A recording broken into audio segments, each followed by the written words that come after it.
দেখছো কত লম্বা জ্যাম পড়ছে।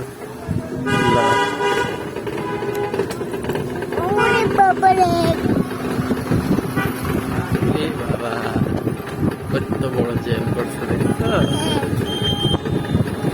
কতগুলা গাড়ি মাছ।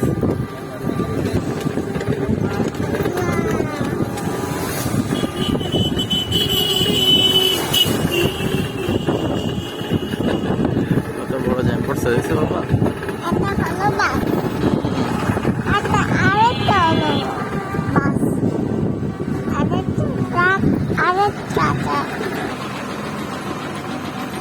কত বড় জ্যাম দেখছো নাই তো আল্লাহ, সব গাড়ি দেখছো আটকে আছে। আড়িখোলা রেল স্টেশন যাব, তুমি যেতে চাও? আচ্ছা জ্যামটা ছেড়ে না, হ্যাঁ আড়িখোলা রেল স্টেশন নিয়ে তোমাকে অনেকবার ট্রেন দেখাবো, বড় করে বড় একটা ট্রেন দেখাবো। ওকে আচ্ছা, মনে জ্যাম পড়ছে।